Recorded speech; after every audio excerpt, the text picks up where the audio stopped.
চলেন আপনাদের সবাইকে লোভ দেই আমি। এই জন্য আমি এখানে বানাবো কাঁচা আমের আচার। তাই আমগুলো কেটে সুন্দর করে ধুয়ে মুছে নিছি, পানিটা শুকাই নিছি যাতে আমে পানি না থাকে। তাই আমটা কাটলাম। আমটা কাটার সময় অনেক কষ বেরোচ্ছিল, তাই টিস্যুতে মুছে নিলাম।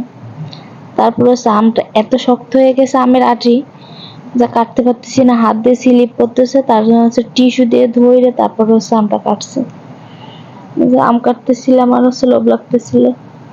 আম খাচ্ছিলাম কাটার সময়, কিন্তু যখন এডিট করতেছিলাম তখন আম দেখি সেই লোভ লাগতেছিল, মনে হচ্ছিল আর একটু আম খাই।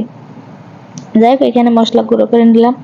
এখানে হচ্ছে মশলা গুঁড়ো করছি ধনে, জিরা, গরম মশলা, কাঁচা ঝাল আর হচ্ছে পাঁচফোড়ন, এটা গুঁড়ো করে নিছি। তারপর হচ্ছে যে কড়াইয়ে তেল দিয়ে দিলাম, তেলের ভিতরে 4-5টা শুকনা ঝাল দিছি আস্ত, আর হচ্ছে এখানে দিছি পাঁচফোড়ন দিছি একটুখানি, দিয়ে আমটা কিছুক্ষণ ভাজলাম।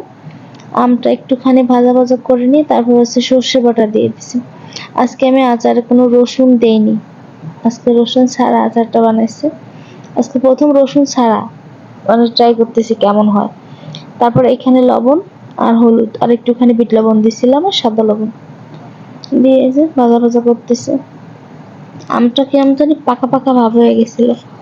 তারপরে এই যে এখানে মাঝখানে আবার শুকনা চালের গুঁড়া দিছিলাম একবার, ওইটা একটু কম হয়ে গেছিল মনে হচ্ছে, টেস্ট করে দেখলাম। ও আবার চিনি দিছিলাম। আমটা এত টক ছিল তা বলার মতো না। এই যে মশলাটা গুঁড়া করছিলাম ওইটা একটুখানি দিলাম, তারপর হয়ে গেল আমের আচার।